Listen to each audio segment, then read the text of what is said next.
आप सबको मालूम है अभी अधिक मास चल रहा है। कौन सा महीना चल रहा है? जम के बोलो, जम के।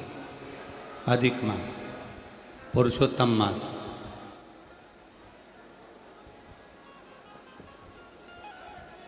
आप सभी के स्मरण में होगा कि इस अधिक मास में 33 चीजों का दान दिया जाता है। किस किस को मालूम है? कितनी चीज देते हैं? मालपुए दान करेंगे तो 33, ठेहुआ दान करेंगे तो 33, पुआ दान करेंगे तो 33, 33। आवाज ही नहीं आ रही है उनके स्पीकरों में। 33 चीजों का दान दिया जाता है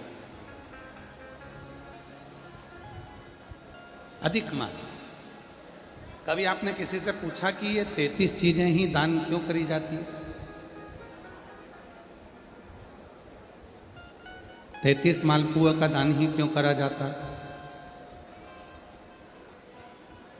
33 वस्तुओं का ही दान क्यों किया जाता है? अगर आप किसी से पूछेंगे तो कोई आपको बताएगा कि 33 मालपुए का दान, पुए का दान, ठेहुए का दान इसलिए करते हैं कि 30 दिन के तो 30 पुए दान किए जाते हैं। 31वें नंबर का जो पुआ दान करते हैं, मालपुआ दान करते हैं, अनरसा दान करते हैं, ठेहुआ दान करते हैं, बतासा दान करते हैं, यदि हमने अपनी बहन बेटी के घर का अगर कुछ खा लिया होता है तो उसका दोष ना लगे, उसके लिए 31वें नंबर का पुआ दान होता है। 32वें नंबर का पुआ, मालपुआ, ठेहुआ, अनरसा, बतासा हम इसलिए दान करते हैं कि हमने अगर किसी के घर का सूतक सावड़ का, किसी के घर बच्चा हुआ, हमको मालूम नहीं था, हमने उसके घर का पानी पी लिया। किसी के यहाँ प्राण छूट गए थे, उसके घर सूतक लगी हुई थी, हमने उसके घर का खा लिया, पानी पी लिया, तो दोष न लगे। ये 32वें नंबर का जो पुआ होता है, ये हमें उस सूतक सावड़ के अन्न का भाग या जल का भाग हमने जो ग्रहण करा होता है उससे मुक्त कर देते। और 33वें नंबर का पुआ हम इसलिए दान करते हैं अधिक मास में। 33 मालपुओं में 30 दिन के तो 30, 31वां बेटी के घर का खाया हो, बहन के घर का खाया हो तो दोष ना लगे, 32वां सूतक और सावड़ का अगर खाया है तो दोष ना लगे, और 33वां पुआ इसलिए दान किया जाता है कि हमने किसी ब्राह्मण के घर का, किसी गुरु के घर का यदि कुछ पाया है तो उसका दोष ना लगे, इसलिए 33 पुओं का और 33 मालपुओं का दान, 33 पुओं का दान। शिव तत्व कहता है, भगवान शंकर की परम पवित्र कथा कहती है, शिव पुराण कहती है कि भगवान शिव की जो आराधना साधना आप और हम करते हैं, जैसे प्रदोष का दिन आ जाता है, हर महीने की शिवरात्रि आ जाती है, आप लोगों के स्मरण में नहीं रह पाता कि आज प्रदोष है, आप लोगों के स्मरण में नहीं रह पाता कि आज शिवरात्रि है। कई लोग ऐसे हैं, कई मेरी बहनें ऐसी बैठी हैं, कई मेरी जीजियाँ बैठी हैं, कई मेरे जीजा बैठे हैं, कई मेरे बेटा, कई मेरी बेटियाँ, कई मेरे बुजुर्ग माँ बाप कथा में ऐसे बैठे हैं, उनके स्मरण में नहीं रहता कि आज शिवरात्रि, उनके स्मरण में नहीं रहता कि आज प्रदोष है। वो तो अपने कर्म में लिप्त रहते हैं, कार्य में लगे रहते हैं, कोई दुकान जा रहा है, कोई नौकरी पर जा रहा है, कोई काम में लगा हुआ है, कोई किसी काम में लगा हुआ, उसके स्मरण में नहीं रहता। पर अनायास,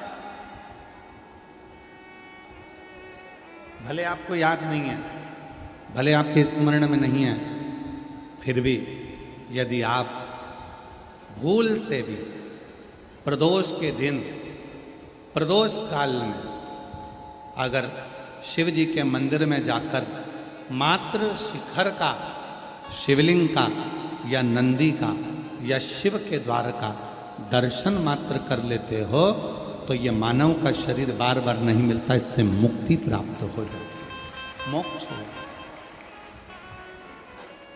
पुनरपि जननम पुनरपि मरणम, बार बार जन्म और मृत्यु के प्रपंच से निकलना है तो हमें शिव की शरणागति को ग्रहण करना। शिव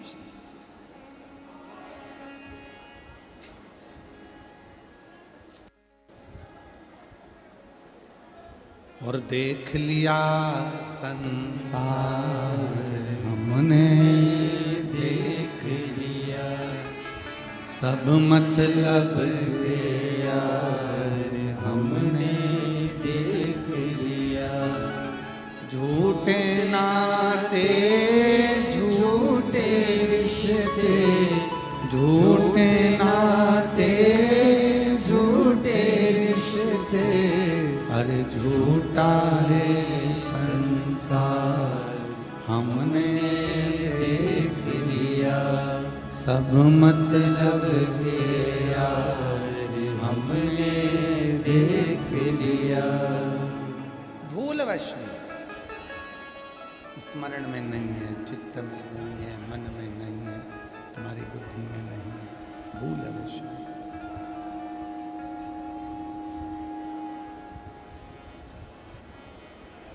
यदि प्रदोष का दिन पड़ गया, यदि शिवरात्रि का दिन पड़ गया, भूलवश, शिवपुराण कहती है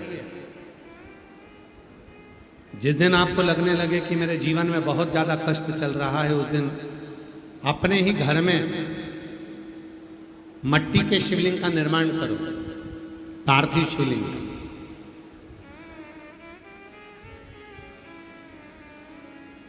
एक दुर्वा, एक बेलपत्र, एक दुर्वा, एक बेलपत्र, एक कनेर का पुष्प जल चढ़ाने के बाद उसी पार्थिव शिवलिंग पर समर्पित करो।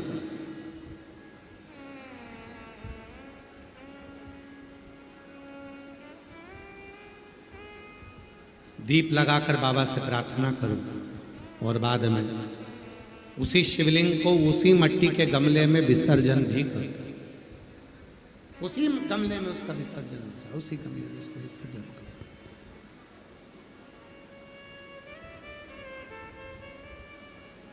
एक पार्थिव पूजन का जो फल है, एक पार्थिव पूजन का जो फल है, एक पार्थिव पूजन का जो फल है, वह सहस्त्र हजारों लाखों शिवलिंग के पूजन के बराबर फल प्राप्त हो जाता है। एक पार्थिव पूजन का जो फल है, एक पार्थिव पूजन का जो फल है, वो सहस्त्र हजारों लाखों शिवलिंग के पूजन का फल। इसीलिए अधिक मास के शिवरात्रि पर, अधिक मास की शिवरात्रि है 13 तारीख,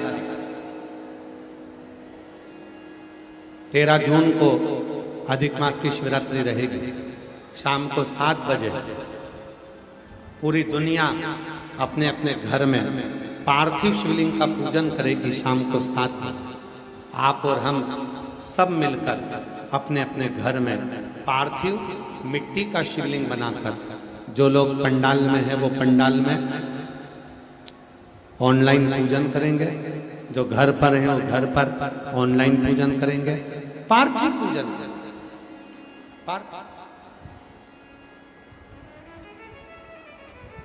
सहस्त्र हजारों लाखों शिवलिंग का फल प्राप्त। जैसे बलिया के बालेश्वर महादेव, बालेश्वर महादेव, ये शिवलिंग भी पहले बालू रेत का बना था, फिर भगवान शंकर की ऐसी कृपा हुई कि भगवान शंकर ने उस बालू के शिवलिंग को ही पाषाण का शिवलिंग कर दिया। इसलिए बालेश्वर महादेव पर भी जब हम जल चढ़ाते हैं तो सहस्त्र शिवलिंग के जल चढ़ाने का फल मिल जाता है। उसी तरह बाबा बलखंडी नाथ जी के शिवलिंग का वर्णन स्वयंभू प्रकट है। बाबा बलखंडी नाथ जी का शिवलिंग, जब हम बाबा बलखंडी नाथ जी के दर्शन करते हैं, स्मरण करते हैं, पूजन करते हैं, अर्चना करते हैं, तो उसके भी सहस्त्र शिवलिंग के पूजन का फल प्राप्त होता है।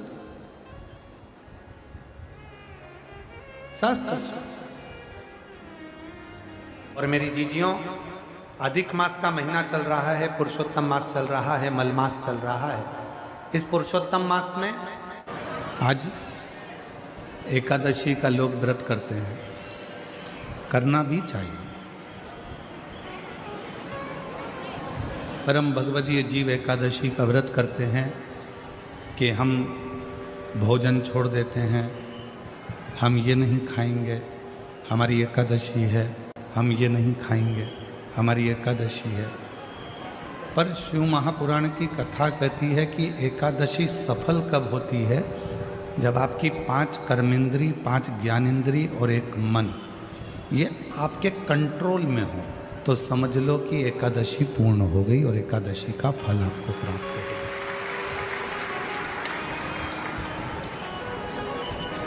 अब हमारी इंद्रियां हमारे कंट्रोल में नहीं है। नेत्र गलत देख रहे हैं, जिह्वा गलत बोल रही है, कान गलत सुन रहे हैं, श्रवण शक्ति गलत जगह जा रही है, नेत्र गलत जगह जा रहे हैं, जिह्वा गलत बोल रही है। जब ये हमारी इंद्रियां हमारे कंट्रोल में नहीं होंगी, जब ये हमारी इंद्रियां हमारे संयम में नहीं होंगी, तो हम कितना भी व्रत कर लें, हम कितना भी उपवास कर लें, हम चाहे कितने भी भूखे रह लें, तो भी उस व्रत का फल नहीं मिलेगा।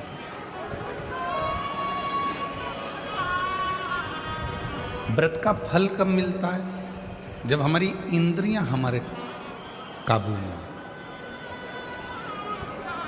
कि नेत्र दिए रे तूने दाता बन के, नेत्र दिए रे तूने दाता बन के, और कभी नहीं दरस कियो दयालु मैंने अवगुण बहुत कियो, अवगुण बहुत कियो, दयालु मैंने अवगुण बहुत कियो।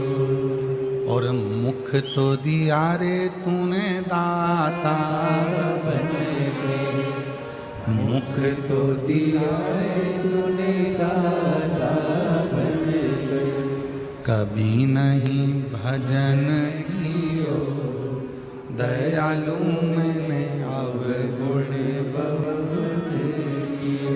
ये संसार सागर में आने के बाद यदि मैंने अपनी इंद्रियों को संयमित नहीं किया, संसार सागर में आने के बाद हमने अगर अपनी इंद्रियों को काबू में नहीं किया, तो फिर ये मानव का देह बेकार, फिर ये मानव का देह बेकार। अगर हम अपनी इंद्रियों को काबू ना कर पाए, अपनी इंद्रियों को काबू करा, तो समझो कि हमने एकादशी का व्रत किया। सभी को साधु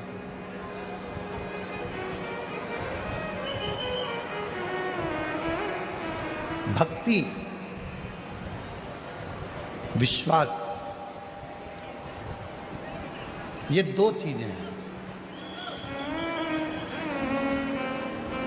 कितनी भी भक्ति कर लो, कितना भी भजन कर लो, कितना भी कीर्तन कर लो, कितना भी मंत्र जाप कर लो, कितना भी स्मरण कर लो, अगर तुम्हारा विश्वास तुम्हारे परमात्मा के प्रति नहीं है, तो फिर तुम्हारा कीर्तन करना, तुम्हारा भजन करना, तुम्हारी भक्ति करना बेकार। पर यदि तुमने विश्वास पूर्ण कर लिया, उसके ऊपर संपूर्ण अपना जीवन का भार सौंप दिया, फिर तुम कहीं जाओ ना जाओ, वो परमात्मा तुम्हें स्वीकार कर ले। जितनी भी माताएं एकादशी का व्रत करती, बहुत ध्यान से सुनना आज की कथा को। शायद जिंदगी में मिली ना मिली, पर ये कथा का रिश्ता तो बहुत ध्यान से सुनना, ध्यान से। स्कंद पुराण यहाँ तक कहती है कि इस कथा के चरित्र को जो श्रवण कर लेता है उसको 26 एकादशी करना भी नहीं पड़ती। इस एकादशी की केवल ये कथा सुनकर ही वो तर जाता है। बहुत ध्यान से सुनना इसको, कथा तो बड़े भाव से सुन लो इसको, बड़े प्रेम से। शास्त्र कहता है कि जितनी एकादशी होती है 26 की 26 एकादशी का अगर आप वर्णन करेंगे, 26 की 26 एकादशी का यदि आप स्मरण करेंगे, तो एक एक एकादशी का अगर नाम स्मरण करें तो कितना कितना सुंदर। चैत्र के महीने में 2 एकादशी, कामदा पाप मोचन, बैसाख में 2 वरुथनी मोहिनी, ज्येष्ठ महीना अपरा निर्जला, आषाढ़ योगनी देवशवनी, श्रावण महीने की कामिका पुत्रदायिनी, भादो महीने की अजा परिवर्तनी, अश्विनी महीने की इंद्रा पापकुशा, कार्तिक महीने की रमा प्रबोधनी, मार्गशीर्ष मास की उत्पन्ना और मोक्षदा, पौष महीने की सफला और पुत्रदा, माघ महीने की परतिला और जया, फागुन महीने की विजया और आमल की एकादशी, अधिक मास की पद्मनी और परमा। कितने सुंदर नाम है। अब इस नाम से पहचान करो कितनी सुंदर नाम। अब नाम इतना सुंदर है तो एकादशी कितनी सुंदर होगी। अब एकादशी इतनी सुंदर होगी तो जिस दिन तुम व्रत करोगी एकादशी का तो तुम कितनी सुंदर होगी। मतलब भगवान कितने प्रेम से स्वीकारेगा कि इसका हृदय कितना सुंदर है। ऊपर की सुंदरता मत देखो साहब, व्रत करने से भीतर की सुंदरता। अब पहले कथा में कहा कि क्रीम की चमक 15 दिन रहती है, अच्छे कर्म की चमक जिंदगी भर रहती है। कर्म की चमक देखना है हमें, क्रीम की नहीं। सबसे पहला नियम एकादशी व्रत का, सबसे पहला नियम है कि आप जिस दिन व्रत करो उसके एक दिन पहले भक्ति का संचार इस हृदय में कर लो। भक्ति का संचार इस हृदय में कर लीजिए। जिस दिन आप व्रत करो, जैसे एकादशी का व्रत कर रहे हो तो दशमी के दिन शाम का समय जब आवे, रात्रि जब होने लगे, शाम का समय आवे और रात्रि का आप जब भोजन ग्रहण करो तो उस भोजन में कोई ऐसा पदार्थ ग्रहण मत करिए जिस पदार्थ के कारण आपकी एकादशी बिगड़ जाए।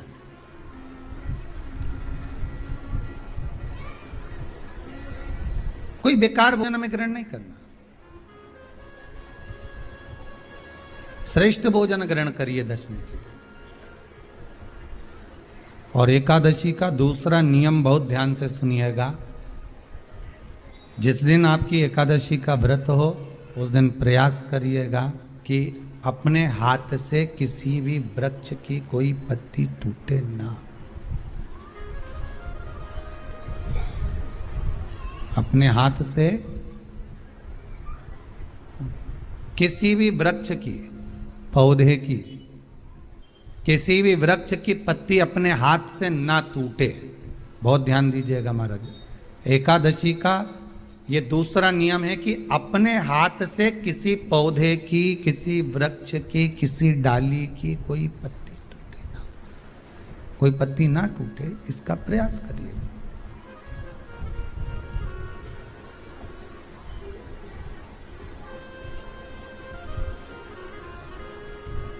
कितना सुंदर व्याख्यान कहा है, कितना सुंदर वर्णन है महाराज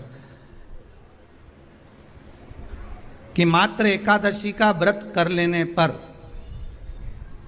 मात्र एकादशी का व्रत कर लेने पर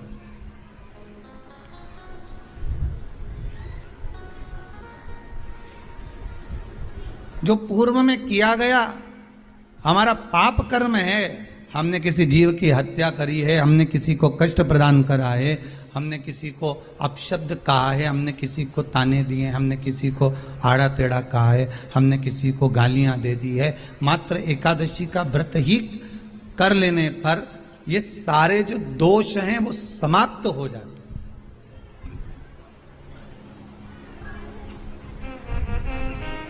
सारे दोष हमारे समाप्ति पर आ जाते हैं।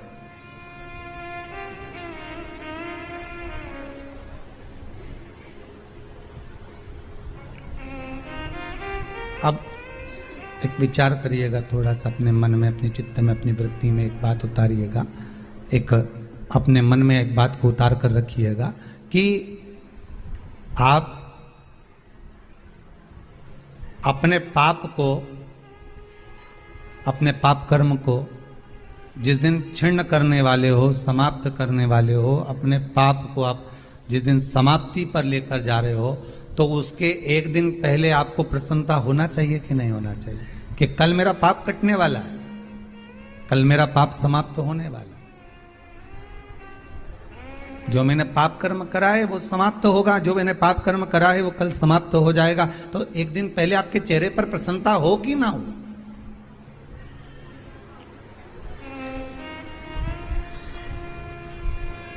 और चेहरे पर वो प्रसन्नता आपके आना चाहिए कि कल मेरा एकादशी का व्रत है, आज दशमी है, कल एकादशी का व्रत है, तो कल मेरी जब एकादशी का व्रत रहेगा तो मेरा ना जाने कितना कितना पाप, कितना असत्य, कितना झूठ, कितना प्रपंच वो समाप्त हो जाएगा। इसमें मुझे प्रसन्नता हो, इसमें मुझे आनंदता हो।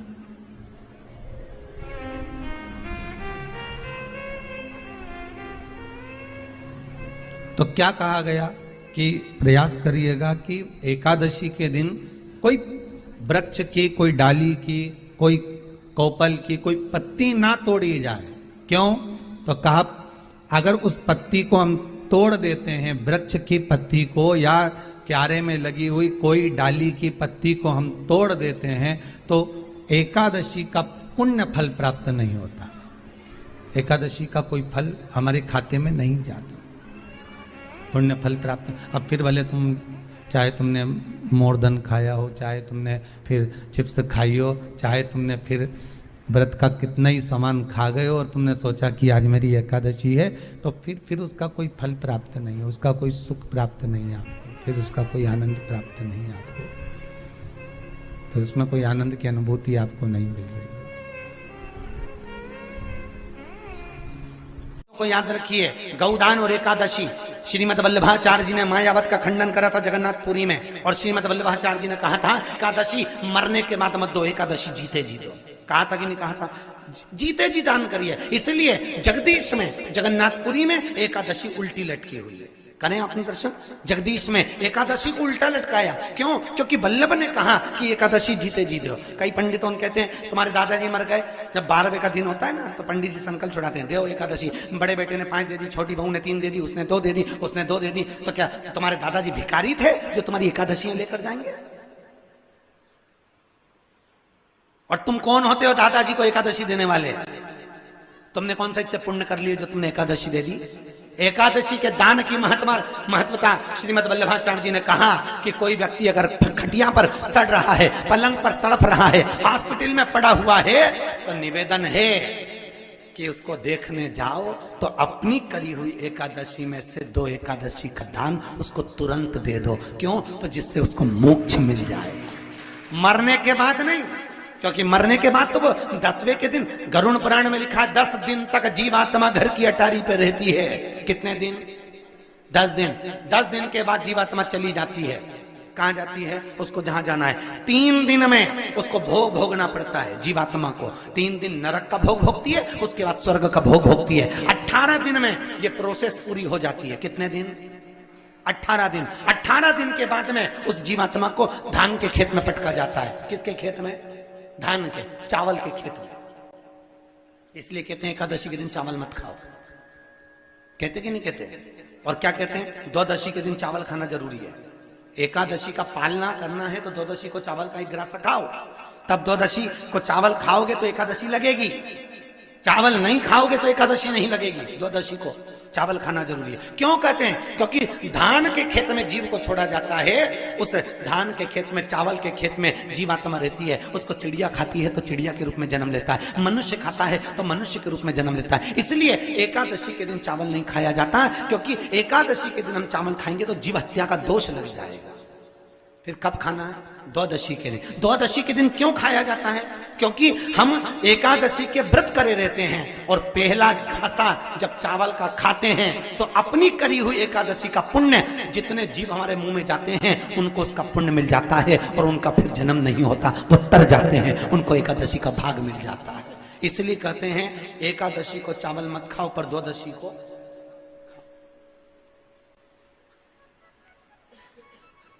खाइए। 10 दिन तक जीवात्मा है और आपने एकादशी कब दान दी? बोलो जम के। 12वें के दिन, 13वें के दिन आपने एकादशी का दान दिया, वो मिली उनको? अरे बोलो अच्छे से। कई तो अभी तक कर रही होगी, हमारे दादाजी के निमित्त की कर रहा है, कर ले।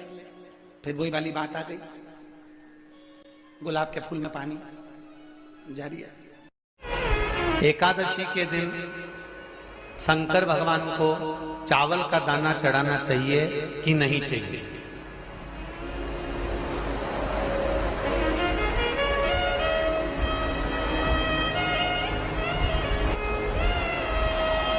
बीमार व्यक्ति से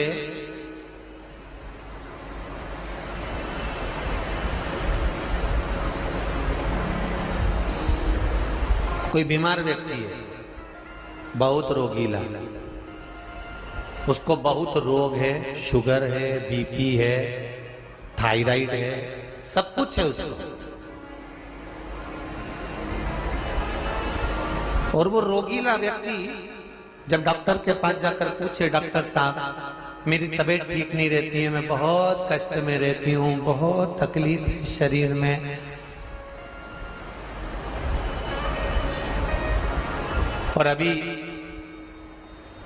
सावन का महीने का व्रत आ रहा है डॉक्टर साहब, 1 महीना में व्रत करती थी पहले, करूं कि नहीं करूं? तो डॉक्टर साहब क्या बोलेंगे? बोलते जाओ जरा जम के। डॉक्टर बोलेगा कि आप व्रत मत करो। डॉक्टर एक बात कहेंगे, शरीर स्वस्थ रखना है, व्रत बाद में हो जाएगा, अगले वर्ष कर लेना, पर अभी शरीर को सही रखने के लिए दोनों समय अच्छे पेट भरकर सात्विक भोजन करो और अपने शरीर को ठीक करो। सात्विक भोजन, अपने शरीर को, व्रत बाद में भी हो जाए, अगले वर्ष हो जाए।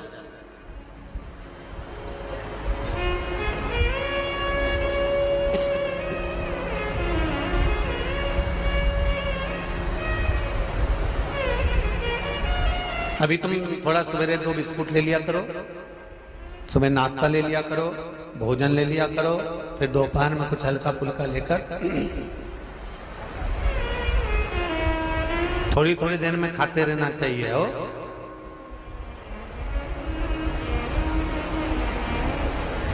थोड़ा थोड़ा खाओ, थोड़ी थोड़ी देर में खाओ, एक साथ सुरसा जैसे मत निपटा जाए, थोड़ा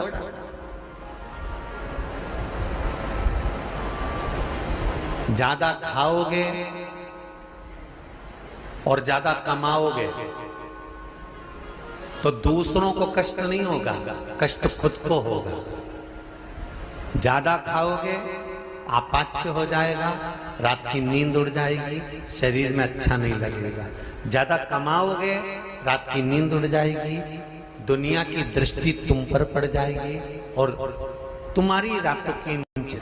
कमाओ भी उतना जितना खर्च कर सको और खाओ भी उतना जितना पचा सको। अति सर्वस्व वर्जक। डॉक्टर कहेंगे ये तुम्हारा व्रत जो है ना अगले साल कर लेना, इस साल मत करिए, इस साल तो आराम से भोजन वोजन करो, तुम लोग बढ़िया प्रेम से खाओ पिए। तो उसी तरह किसी ने पूछा कि चावल का दाना एकादशी पर भगवान शंकर को चढ़ा सकते, चावल का दाना शंकर जी को चढ़ाते क्यों है, पहले तो वो समझ में।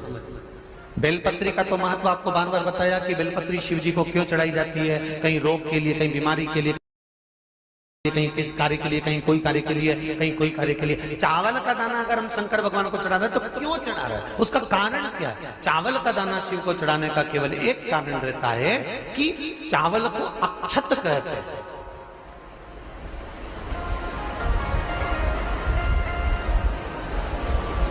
अक्षत का मतलब होता है अक्षय।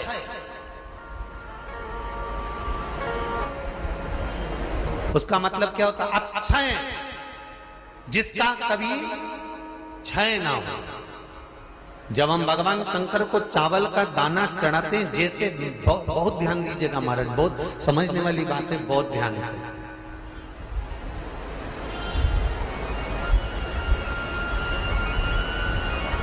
चावल का दाना हमारे मस्तक पर तिलक करने के बाद पंडित जी क्यों लगाते हैं कि भगवान जैसा समय आज चल रहा है, आप पूजन कर रहे हो, पाठ कर रहे हो, दान कर रहे हो, पुण्य कर रहे हो, सत्कर्म कर रहे हो, भजन कर रहे हो, मेरा देव अधिदेव महादेव, मेरा नारायण, मेरा सत्यनारायण भगवान, मेरा राम जी, मेरा विष्णु जी, मेरा भागवत मैया, मेरी रामायण मैया, ब्राह्मण मस्तक पर तिलक लगाने के बाद चावल इसलिए लगाता है कि जैसा समय आज चल रहा है, भगवान तुमको ऐसा ही समय बनाकर रखे और तुम ऐसे ही चार चांद लगाते रहो, दान पुण्य संकीर्तन करते रहो। इसलिए मस्तक पर चावल का दाना लगाया जाए।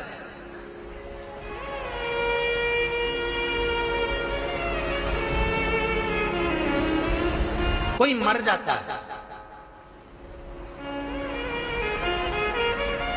मरने के बाद जब तक पगड़ी नहीं होती तब तक माथे पर तिलक, चावल का दाना लगाया जाता है। जम के बोलो जरा, नहीं लगाते। किसी पंडित जी से पूछो, ब्राह्मण देवता से पूछो, ब्राह्मण देवता ये कोई मर गया, और हमारा तो नियम है कि हम सिर पे तिलक लगाते हैं, चावल लगाते हैं, या पंडित जी से हम तिलक लगवाते हैं, मंदिर जाते हैं तो मंदिर में जाके तिलक लगवा के हम चावल का दाना लगवाते हैं। क्यों नहीं लगाते? उसका कारण क्या है? जब किसी के मरने के बाद 10 दिन तक, 12 दिन तक मस्तक पर तिलक क्यों नहीं लगाया जाता? 10-12 दिन तक माथे पर तिलक या चावल क्यों नहीं लगाया जाता? उसका कारण है कि ये जो समय आया है, तुम्हारे यहाँ जो गमी हुई है, तुम्हारे यहाँ कोई मर गया है, तुम्हारे यहाँ किसी के प्राण छूट गए हैं, तो ब्राह्मण इसलिए तिलक नहीं लगाता आपको, इसलिए चावल का दाना नहीं लगाता कि ऐसा दिन भगवान अब ना लाए, इसको अमर ना करे, इसको अक्षय ना करे, इसको प्रबल ना करे। और जब चावल का दाना, तो यहां शिव महापुराण की कथा करेगी, चावल का दाना हम शिव जी को क्यों चढ़ाते हैं, भगवान को क्यों समर्पित करते हैं, भगवान की पूजन में अक्षत क्यों समर्पित करते हैं, चावल क्यों समर्पित करते हैं, उसका कारण क्या है? तो कहा आज मैंने जब चावल का दाना आपको समर्पित करा है, जिस भाव से, जिस विश्वास से, जिस श्रद्धा से, जिस मन से मैं आपको रिझा रही हूं, हे भोलेनाथ मेरी ये मनोकामना पूर्ण कर, इसको अक्षय कर देना, इसको अमर कर देना, बस इतनी कृपा आप कर। अब किसी ने पूछा एकादशी के दिन चावल चढ़ाए कि नहीं चढ़ाए, तो यहां तो सीधी सीधी बात है, बीमारी देखकर थोड़ी ना आती है कि नवरात्र चल रहे हैं कि सावन का सोमवार चल रहा है। बीमारी तो बीमारी। तुम चावल मत खाओ। तिरुपति कौन कौन गया? हाथ उठाओ। ठीक है। जगन्नाथ जी कौन कौन गया? हाथ उठाओ। हाँ ठीक है। द्वारका जी कौन कौन गया? हाथ उठाओ। ठीक है। बद्रीनाथ कौन कौन गया? हाथ उठाओ। ठीक है। एकादशी के दिन कभी तुम बद्रीनाथ चले जाओ, एकादशी के दिन तुम द्वारका चले जाओ, एकादशी के दिन तुम तिरुपति चले जाओ, एकादशी के दिन तुम जगन्नाथ चले जाओ, एकादशी के दिन तुम्हारी मर्जी पड़े भगवान के किसी धाम में चले जाओ और भगवान को भोग लगाओ और उनकी थाली को झांक कर देखना, उसमें चावल जरूर मिलेगा। उसमें ऐसा नहीं है कि चावल नहीं मिलेगा। बद्री नारायण में भगवान को चावल का भोग लगा हुआ मिलेगा, द्वारका में चावल का भोग लगा हुआ मिलेगा, आपको जगन्नाथ में चावल का भोग लगा हुआ मिलेगा, तिरुपति में मिलेगा, द्वारकाधीश में मिलेगा, नाथू द्वारा में मिलेगा, सांवरिया सेठ में मिलेगा, काकरोली जी में मिलेगा। आप जहां जाओगे वहां पर एकादशी के दिन भगवान को चावल आएगा, क्योंकि भगवान के लिए परहेज नहीं है। जो काम में डूबा हुआ है, जो आसक्ति में डूबा हुआ है, जो लोभ में डूबा हुआ है, जो वासनाओं में डूबा हुआ है, जो तृष्णा में डूबा हुआ है, और जो माता के गर्भ से जन्म लिया, एकादशी के दिन चावल उसको नहीं खाना। बहुत सुंदर संवाद है, ध्यान दीजिएगा। जिसके घर में कमाने वाले दो चार हैं, पैसा तो आ रहा है पर घर में टिक नहीं रहा, डॉक्टर में, पुलिस में, एक्सीडेंट आदि में, कहीं गलत जगह पर व्यसन में अगर पैसा जा रहा है, जुए में, मांसाहार, मदिरा पान, या कहीं आया पैसा, पैसा आने में कमी नहीं, आ रहा है पर टिक नहीं रहा, रुक नहीं रहा। कोई मांगने आ गया, दे दिया, फिर वहां से अपने पास नहीं आ रहा, अपन कह रहे हैं भैया हमारा पैसा लौटा दो, नहीं आ रहा। तो महाराज शिव महापुराण की कथा कहती है, एकादशी के दिन गंगा के जल में मात्र 7 बेलपत्री डालकर जो नंदीश्वर भगवान अर्थात जो शंकर जी के शिवलिंग के सामने नंदी होता है, उस नंदी के चरण पर गंगा का जल चढ़ाकर बेलपत्री शिव पर समर्पित कर देता है, उसके घर में रुपया रुकना चालू हो जाता है, फिर वो गलत जगह पर नहीं जाता, गलत स्थान पर वो धन जाएगा ही नहीं। बेटा अगर व्यसन में पड़ा हुआ है, मदिरा पान में पड़ा हुआ है, मांसाहार में, जुए आदि में जा रहा है, तुम्हें लग रहा है कि मेरा बेटा गलत मार्ग पर जा रहा है, ये मित्र दोस्ती गलत हो रही है, वो सही जगह पर आ जाए, करना है एकादशी।